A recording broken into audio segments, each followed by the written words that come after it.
about that. Very anyway. And he also sued the other 29 NFL teams, but they're John Doe corporations, which is, learn something new. Always learn something new with the law. What's I'm curious, what was your reaction and what's sort of been the reaction to that lawsuit from what you hear around the league? Well, I think it's aside from the initial cuss words like, oh, bleep, you know. Well, it's definitely rooted in historical issues. And those concerns led to the formulation of the Fritz Pollard Alliance back in the day, the architecture of the Rooney Rule, all of those things. So that is why there's such a strong listing of multiple examples that kind of highlight that historically and, just concerns that we have in the media. I also think a lot of people are triggered around the league, with this coming out. It's it's bringing up a lot of it's stirring up the water in the well. And that is it's hurtful, and even as a person of color, I don't think there's one alive that hasn't gone through different plights where the tentacles are not kind of, I guess, stimulated by this, so to speak. And I'm just watching my phone. I'm sorry. Yeah. No. I'm missing anything while we're talking. One of the last times that we did one of these podcasts. Yeah. I guess sort of connected, right? Brian Flores still in the running for the Texans job. The Texans had fired David Culley. So by all means, in the middle of us talking, which is a part of this as well. But like I was saying, it's a difficult subject. It's bringing up a range of emotions in people. I don't think that I am, hearing like this brute force of, people ready to, level arms, so to speak. And it's not a reflection of, the credibility that they feel like Brian Flores has and making these allegations, but rather, one, fear of reprisal, and or two, what really is the next step after. And that's what I'm hearing from coaches that I've spoken to. We've heard these things before outside of the specifics of what Brian Flores is alleging, which is very volatile. But, what's next? What's plan B? What is the end goal here? That I've heard that. I've also heard people say they don't think that I don't know. I don't know if I want to call it's not so much that it's a waste of time, but that it's the wrong focus. Like, what is the discussion to be had on how much you can force someone who owns a business to, hire, a certain proportion of people of color, so to speak, right? And what really is that ratio? Certainly, you want laws of equity to be followed, and the process to be authentic, right? And so this particular coach was saying that he feels like we need to focus on expansion and things like that, and creating more opportunities by having more teams. So that's another, or obviously permeating ownership, and what are the real paths for that actually happening. The other thing I heard from another coach is someone feels like Mike Tomlin, being the only Black coach in the NFL, this person feels like he needs to speak up because of his tenure. I haven't even had a chance to tweet this out. Just so much going on, can't. But and I will. But and I said this on the CBS HQ hit that I did a few hours ago. But that this person feels like Mike Tomlin needs to speak up because of the tenure that he has, the security and job position that he has, and the economic security because of the duration of that tenure. That it would be very important to hear from him as an active head coach and as the only Black head coach in the NFL to speak up on this situation. So those are some of the things that I'm hearing. Well, it's tough because I think that like the Rooney Rule was designed it was a good thing. Like obviously it was designed with beneficial intentions. One of the downsides is that the Rooney Rule in theory works very well, but in practice, oftentimes it can lead to teams simply checking a box, and I think that's part of the problem, right? Like you don't want a team to, just as a hypothetical, to fire their head coach and say, you know what, we can get Jim Harbaugh. Like, it'd be great. We get Jim Harbaugh from Michigan. They're like, but unfortunately, we have to interview a minority first. Like that is the antithesis of what the Rooney Rule actually is. And Okay, so, I don't know how you like. I think the NFL is probably struggling with this too. Is like I don't know how you go about enacting change that is actually easily that actually that makes it in practice. Like, how do you enact change that creates the beneficial approach in practice from these NFL teams? And I think that's kind of hard to do. It would be hard to do for any business, right? So I think one is you have to go back to, all of the things that weren't happening that led to the formulation of the Fritz Pollard Alliance and the Rooney Rule. And while people have a big debate going on as far as the, effectiveness of the Rooney Rule, whether it should be in existence, I don't think what is up for debate is the intention of it, right? Which is to create more diversity in the hiring process, right? The other way to look at this is, because you're right. I mean, if an owner has in their mind that they want to interview a certain candidate, or that they favor a certain candidate, how authentic are those subsequent interviews, right? Right. So there's a couple ways to look at this. One, where would the process be without the Rooney Rule? So you have to think of the inverse of that, right? Where would it be without the Rooney Rule in terms of the amount of minority candidates that would be in front? Mike Tomlin, who I mentioned, is a function of the Rooney Rule, and by the way, was not at the top of the list at the time that was occurring. So there are examples and others that are an example of the Rooney Rule working.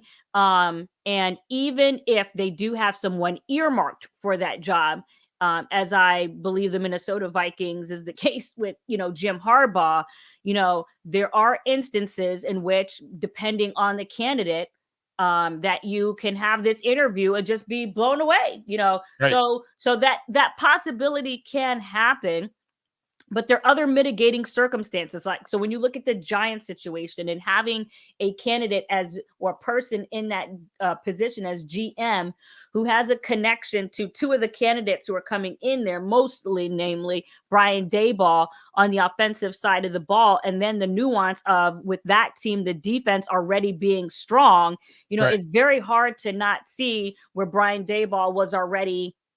And he worked in Buffalo with Joe Shane. So That's it's like the part. Yeah, right. And that built in, which is okay. And you understand a GM having that comfort and trust, because part of that is a component, is familiarity and trust, though obviously not every person that is hiring someone out there. Like, if you go to Pizza Hut, I'm pretty sure that you weren't working, with that person before. So there are jobs where, people get filled for jobs where there's a pre-existing familiarity, but certainly that helps. And I just want to carve out something really quickly that I thought Sure. was important even within that Giant situation that I did find somewhat troublesome. And I didn't get an opportunity to really report on it because I was or comment on it because I was in the air. So I felt like I could have broken that news, but I was in the air. Right. And the same thing with the Raiders, as I was on the field, literally at SoFi when that news came across, though I was hearing that at 6 a.m. that morning. But nonetheless, with the Giant situation, what I found to be disturbing, and I think we could literally pinpoint the time with regards to the tweets. So Leslie Frazier's job interview was scheduled at 9 a.m. So I'm going to assume that started at 9 a.m. or shortly thereafter. That's what I tweeted before. And maybe we can look this up on the timeline or regardless. But at some point in the early afternoon, a tweet comes out, people reporting that Leslie Frazier's interview was done with the Giants. Right. Okay. My flight that same day was at 5:15 p.m. Okay. I had conversations that made me aware of, I'll just say, where Leslie Frazier's whereabouts were at that time. Just put it that way. Right. And my understanding is that Leslie Frazier, per my conversations, had just gotten back to Buffalo. like literally, is just getting down. All right. Sure. And so as soon as I get in the air, and normally it takes a certain amount of time, Will, before you can get Wi-Fi service when you're 30,000 feet up. Okay. It wasn't even an hour later where I open up my laptop, and what do I see according to this timeline? That Brian Daboll is named the head coach of the New York Giants. Right. Let's just think about this timeline. Even if that interview, let's just call it 12, and I don't have the exact tweet. I know it's out there. When people said that the Brian Daboll interview is over, let's call it 12. Right. And let's say it's 6, let's call it 6:30, 6 o'clock. So within that time, and I think it's still narrower because obviously there's the time to inform the candidates, let Brian Daboll know, draft up the press release. So you know that time is even more contracted, Will. Right. How much time after Leslie Frazier was there consideration of all the things that Leslie Frazier said in that interview? Apparently not much. But that's what I'm saying. Yeah. So I just wanted to point that timeline out because I don't think much was made about that at all. Because I even said that. I'm like, how is it? Because literally the last thing that was told to me before I took off with my sources, let's talk before Sunday about the Giants head coaching job. I was not prepared for that to happen that day because I'm thinking, okay, I knew he was definitely going to have the interview because Joe Schoen's presence, let alone I don't know that all people realize that Schoen, Leslie Frazier, Brian Daboll have the same agent. That's a whole nother subject. That's another issue with these interviews for sure. That's a whole nother layer. And I have extreme respect for their agent. So I'm not pointing to anything being nebulous with who that is. I'm just saying that that's another component that let me know for sure that Leslie Frazier was getting that interview that day, right, that was going to happen. Okay. That's really what I'm trying to illuminate. And although it is a separate topic about, the alliances and how sometimes that foretells, how things unfold. Okay. So that's a separate subject. But my point is that I said to myself that there was no way that Joe Schoen wasn't going to, look through this thoroughly, or at least from an optics standpoint, have that look that way because of the regard for Leslie Frazier. So sure. I was very surprised that timeline was so short. Well, and, part of the Leslie Frazier thing is interesting too, because, one of Brian Flores' issues stems from the Bill Belichick text, in which it appears that Bill Belichick was attempting to text Brian Daboll and tell him congratulations, and texted the wrong Brian in his phone. Who amongst us hasn't been there, Bill? But pretty bad timing for it. And Flores is like, "Are you trying to text Daboll or trying to text Brian Flores?" He's like, "Oh my God, I screwed up." Granted, why did if the Giants already interviewed Leslie Frazier and I believe had another black candidate that they spoke to, maybe it was their defensive coordinator, maybe they'd already spoken to Flores, like, why did they bring Leslie Frazier back for a second interview if they knew they were going to hire Brian Daboll? Like, why are you because you're kind of wasting his time, and it's like, if you're going to hire another guy, why are you going through the whole... Well, a couple things. There've been so many head coaching interviews, and literally because I have been traveling so much, I can't sit up here and tell you that I remember all of the list through the first rounds and second rounds, right? I do know the modification to the Rooney Rule that you have to at least interview two. And I don't like saying, and I understand other people say that, but me personally, I don't like to say minority, but another person of color, with regards to the head coaching vacancy, but only one of those has to be done in person, right? So I don't know where they were in terms of that tally, but to answer your question, I would say that, part of it is optics, right? And in terms of how a candidate looks to be regarded, right? So, for example, like with Aaron Glenn, some people are saying, okay, he's having these interviews, with the Saints, and he had another one, I believe, with the Broncos or what have you. And, what is the scenario of these interviews with him, right? But there's also a component of him having the regard that gets reflected back into the market. And so what I'm saying is, with Leslie Frazier coming into a second time, when you consider the connection of, the agent and the components, especially coming off such an emotional loss that they had to the Chiefs, I think from an optics standpoint, in terms of how you look as a candidate in the market, that it was important for Leslie Frazier to look as to receive a second interview. Sure. I mean, it's that's what I'm thinking is the thinking. I can't, I'm not saying that, that's Leslie Frazier's saying that to me or what have you. That's what I think is the thought process, behind that. And also he has his own relationship with Joe Shane, and obviously his own connection with the Bills situation. And it's not to say that Brian Daboll is a very strong candidate in his own right, and no one is disputing that. Especially when you match it up against the needs of the Giants at the time. The question is, how much of a foregone conclusion, was that prior to other people interviewing, and what does that say about the chances that those people who are coming after that conclusion is made really have? Right. And, now we have, in addition, same sort of thing. Eric Metz came out and told the Associated Press that back when Matt Patricia was hired by the Lions, that, Bob Quinn had made up his mind. Bob Quinn knew, quote, Bob Quinn knew he was hiring Matt Patricia and used Terrell Austin to comply with the Rooney Rule. Didn't work out well for the Lions. They never should have fired Jim Caldwell. I mean, I think unfortunately, again, that comes back to the Rooney Rule. Speaking to Eric Metz at that time, yes. Maybe that goes back to the Rooney Rule situation, right? Where it's, you are required to interview a minority candidate, but a lot of times these general managers have their head coaches already in mind, and end up. And that's why I asked the inverse of this question, right? But the other side of this, but where would we be without that? Correct. Because then we might see it might be homogenous. We might see no color in these interviews, right? So that's why if you said, all right, NFL teams, no more Rooney Rule. You just got to do the right thing. Hire the person that you like. And it was all closed door. Remember, it's not just the requirement that is, the benefit of the Rooney Rule.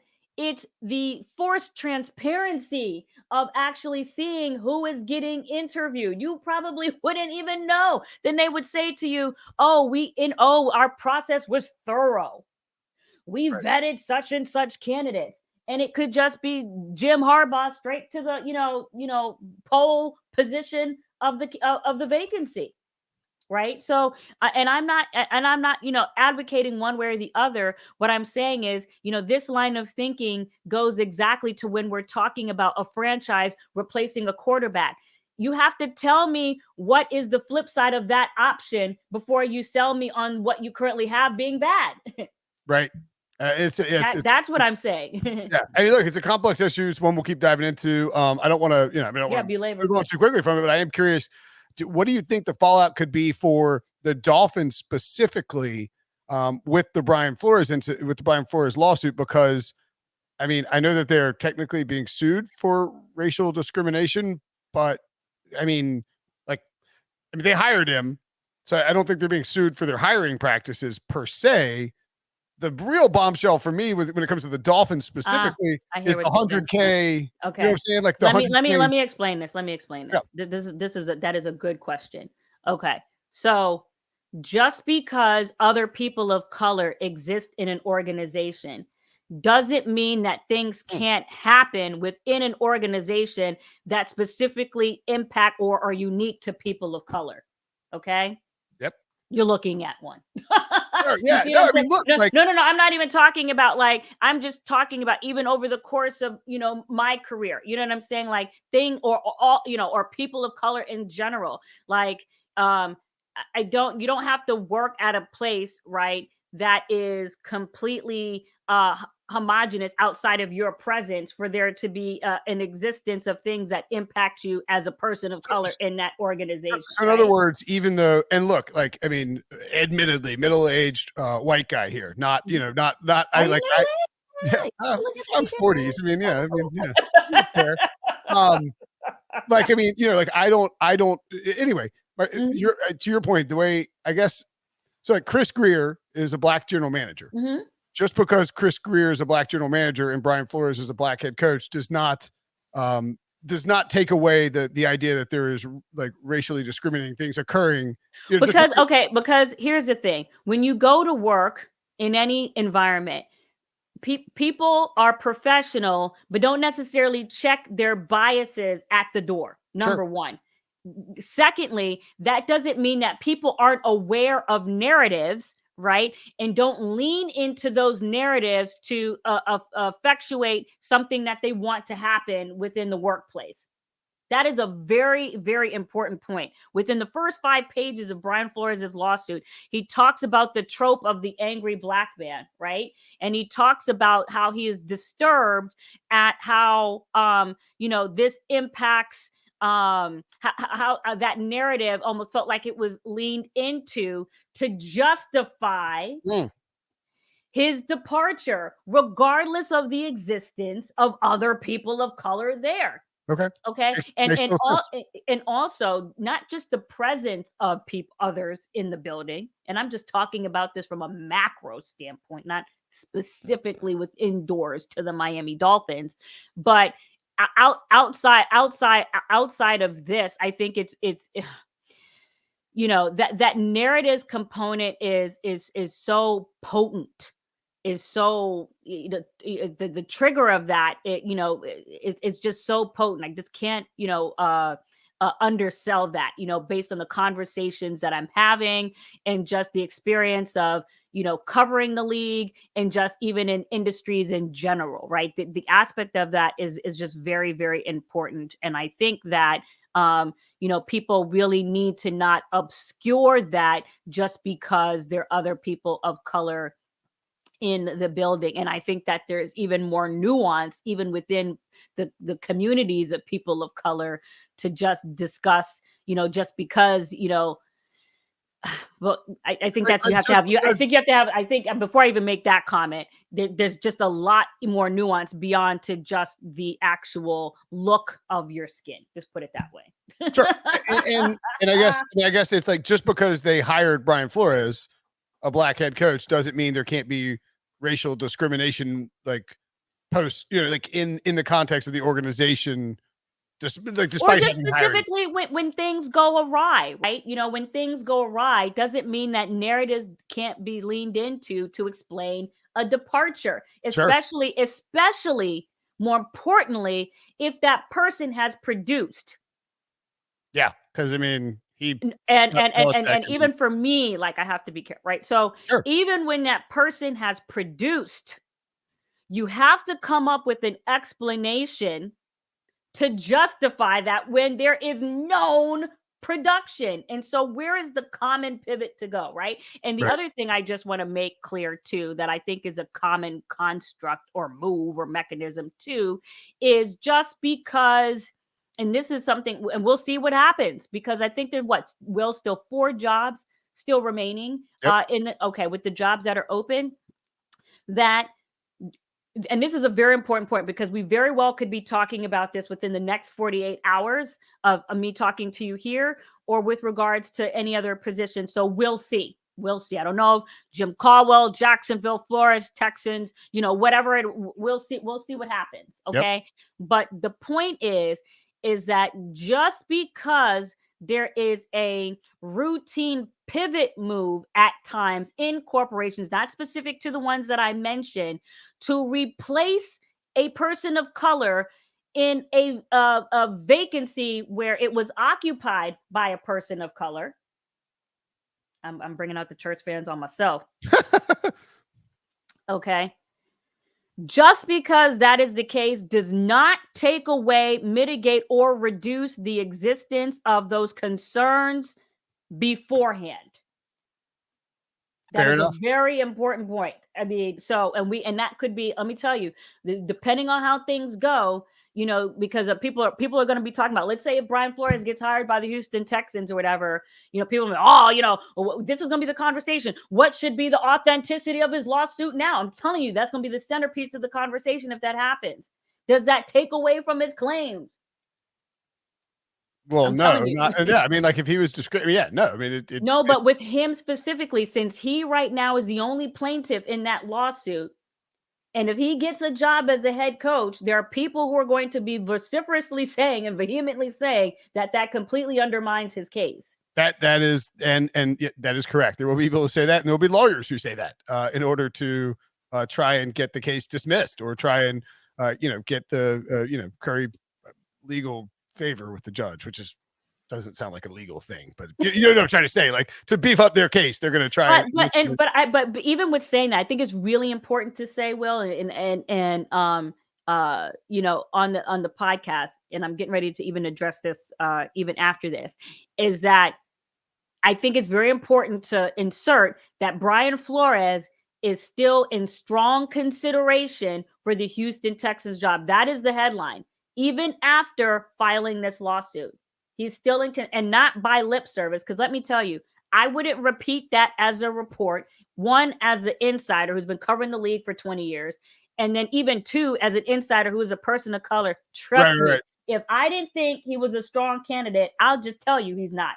Well, it makes sense that he's a strong candidate because he's one, a good head coach because we saw it work in Miami, and then two, Nick Caserio and Brian Flores have a strong relationship, so it does make sense. I mean, certainly, I would think that.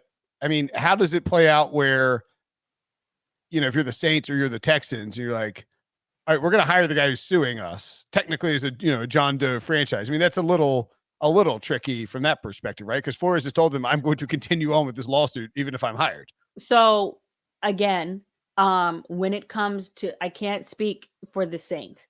When it comes to the Houston Texans, and the reason why I'm saying this so strongly is because I know the language, and the tone of how it came to me. I listen, and there's a word called discernment, right? Where if you feel what you're being told rather is authentic. And I was told in no unequivocal terms, right, that absolutely, and not only is he a strong candidate, but I don't hear the concern over the presence of the lawsuit being a concern, at least with regards to the sources that I was talking to, that I can feel like I can say it with that strength. You know what I mean? And now, does it mean that there aren't multiple voices in this decision? But I can say that exists, within is a part of that framework of thinking.